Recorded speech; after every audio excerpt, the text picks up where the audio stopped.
안녕하세요, 조야TV입니다. 오늘은 원피스 995화 쿠노이치의 맹세 분석입니다. 주요 장면을 하나하나 보면서 분석해보겠습니다. 바로 시작합니다. 첫 번째 주요 장면은 사왕 빅맘과 펀치를 받대는 마르코입니다. 여기서 키포인트는 사왕 최고 간부인 마르코가 사왕 빅맘의 펀치에도 밀리지 않다는 겁니다. 빅맘 해적단의 간부 퀸이 빅맘에게 압도적으로 당했던 걸 생각해보면 빅맘과 마르코의 맞대결에 크게 밀리지 않았다는 점은 마르코의 위상이 엄청나다는 걸 알 수 있죠. 그리고 이 장면의 또 다른 키포인트는 빅맘의 프로메테우스가 마르코의 불꽃에 녹아버린다는 겁니다. 빅맘이 자신의 소울을 넣어서 만든 특제 호미지인 프로메테우스는 순수한 불꽃인 만큼 무장색 패기가 통하지 않습니다. 회계를 쓰면 자연계 능력자의 실체를 타격할 수 있지만 이들은 실체마저도 자연 그 자체이므로 회계를 써도 타격이 불가능한 거죠. 하지만 마르코의 불꽃에는 공격이 통하죠. 회기 없이.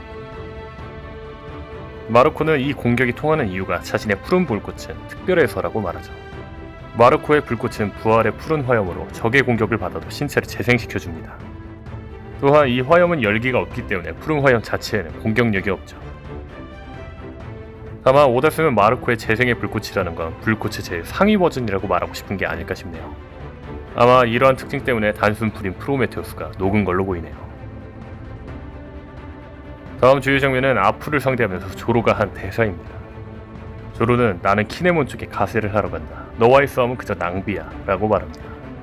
아마 조로가 카이도를 상대하고 있는 키네몬 쪽에 가세를 하러 간다고 말하는 장면은 조로가 카이도를 상대하러 간다고 암시하는 장면이겠죠.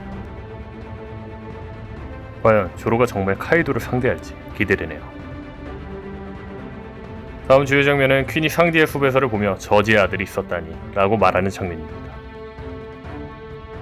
아시다시피 저지는 상디의 아버지입니다. 백수해적단의 퀸이 상디의 아빠인 저지를 어떻게 할까요?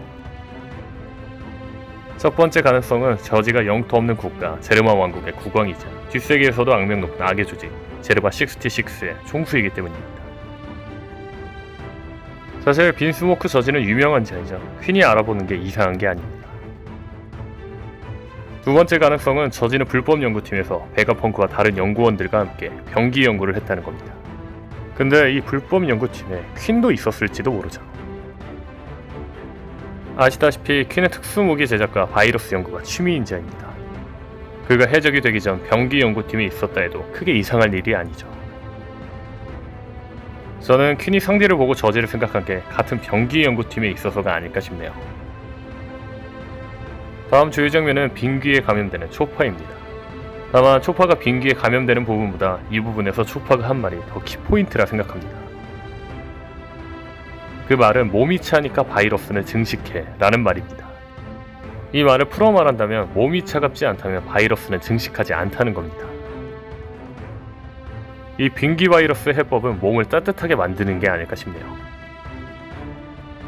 현재 빅맘의 빙기들이 난동 피우고 있는 라이브 플로어에 가고 있습니다.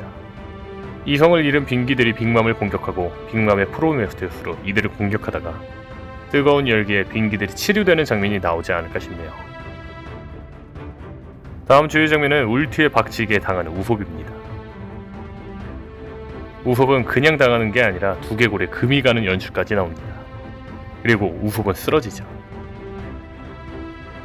근데 저는 이 장면이 너무 아쉽습니다. 아시다시피 밀즈모즈 해적단과 검은수염 해적단의 매치는 거의 확실시되고 있습니다.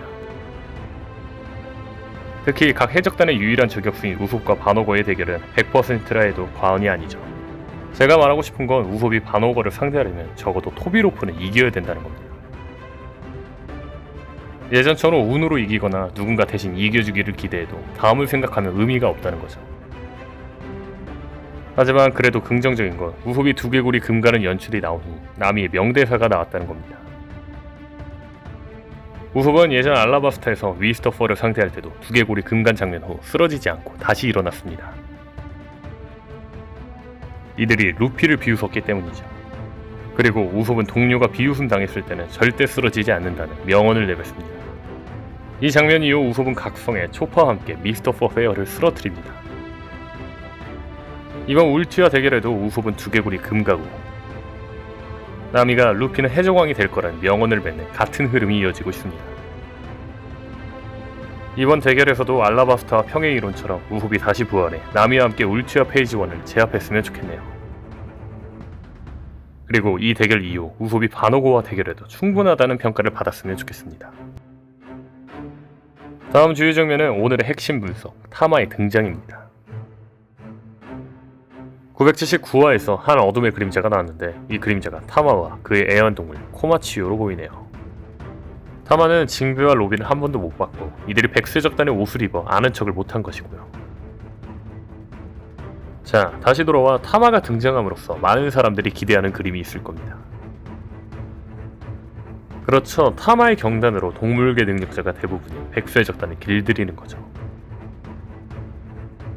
다만 제 구독자분들은 아시겠지만 저는 타마의 능력이 동물계 능력자에게는 통하지 않는다 생각합니다. 그 이유를 하나하나 설명해 보겠습니다. 일단 아시다시피 타마는 동물들을 길들일 수 있습니다. 그렇다면 생물체로 크게 보면 동물이라고 하는 사람도 능력이 통할까요? 통하지 않습니다. 타마가 직접 인간에게 통한 적이 없다는 식으로 말을 했죠. 하지만 스마일 능력자인 스피드는 통했습니다. 타마도 의아해했죠. 이 장면을 보면 동물계 능력자도 다 통할 거라 생각할 겁니다. 타마의 능력이 통하는 거에 있어서 타마도 신기했습니다. 그리고 루피는 반은 말이라 그런가? 라고 말했습니다.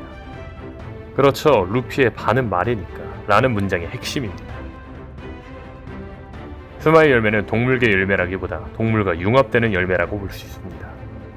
스마일 능력자들을 자세히 보면 진짜 동물계 능력처럼 변하는 자들은 없죠. 이들은 단순 융합되어 있는 상태이죠. 이 스마일 열매는 동물의 혈통인자, 즉 동물의 DNA를 통해 만든 열매입니다.